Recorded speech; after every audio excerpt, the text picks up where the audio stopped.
Operation Desert Storm was part of the United States response to Saddam Hussein's 1990 invasion on Kuwait. We observe here a photograph of Saddam Hussein, the fifth president of Iraq, starting his term in 1979. Saddam was most known for using chemical weapons against Kurds in northern Iraq and starting nuclear weapon programs.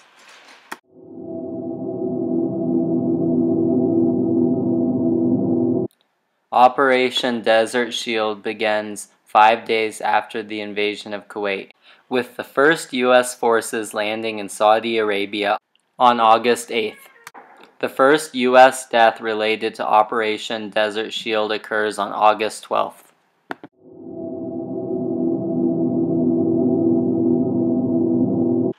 Operation Desert Storm begins on January 16th at 7 p.m. with huge air and missile attacks on targets in Iraq and Kuwait. 1 day later, Iraqi Scud missiles strike Israel, and with massive speculation, President Bush promises that Israel will not respond to that attack. Iraq continues to fire Scud missiles, but this time at Saudi Arabia, and also torch Kuwait oil wells and tanks. 8 days into the war, there are no casualties in Saudi Arabia from Iraq's Scud missile attack. Oil slicks are reported moving south of Kuwait, and as this massive oil spill grows, Saudi Arabia's industrial and desalination plants and Gulf environment are threatened. January 29th marks the largest ground battle of the operation, including a battalion-sized force of U.S. Marines with fire artillery, mortars, and tow missiles. All of Iraq's attempts to advance into Saudi Arabia are countered by U.S. Marines.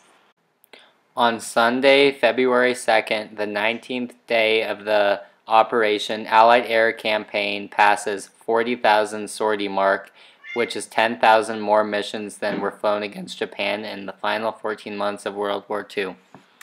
Heating and transportation problems increase as Hussein suspends fuel sales to civilians in Iraq.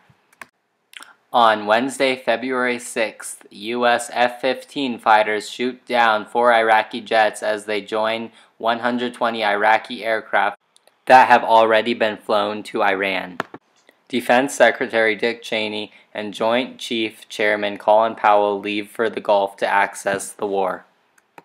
Traveling to Saudi Arabia, Dick Cheney indicates a prediction for a strong ground war. Soon after the arrival of Cheney and Powell, U.S. stealth fighters dropped 2 bombs on a fortified underground facility in Baghdad, where 500 are killed at this military command center. President Bush announces that Iraq's takeover of Kuwait will end as soon as possible. U.S. Marines bomb Iraqi targets inside Kuwait with heavy artillery fire for 2 days in a row. The oil slick, originally at an amount of 400 million gallons, is reduced to 60 million gallons. An Iraqi bunker complex close to the Saudi Arabian border is destroyed, and 500 Iraqis are taken prisoner. By the end of February, Iraq's military was thought to be on the verge of collapse. On February 22nd, Bush demands Iraq begin withdrawal from Kuwait by noon on February 23rd to avoid ground war. And on February 23rd, President Bush tells the nation that the liberation of Kuwait has entered the final phase.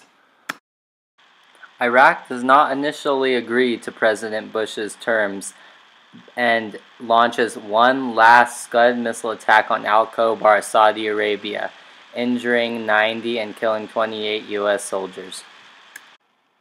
By February 26th, Iraq's prisoners of war numbers are increased to 63,000, and Saddam Hussein announces Iraqi occupation forces will withdraw immediately. President Bush announces a permanent ceasefire on February 28th, concluding Operation Desert Storm.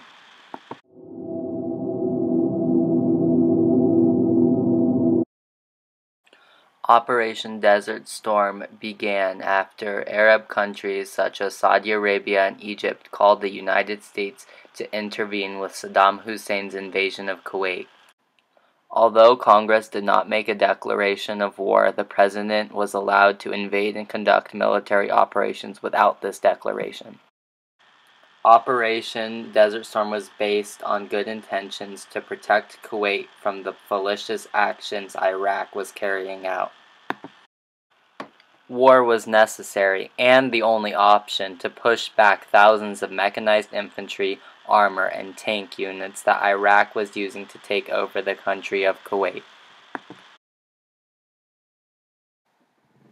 Operation Desert Storm was the United States' largest military operation and had several advantages through air and sea. Operation Desert Storm prevented a huge amount of suffering from Scud missile attacks and other invasions for Saudi Arabia and Kuwait. Even though this operation did not meet all 6 requirements to be a just war, it was and still is considered a very necessary and successful operation.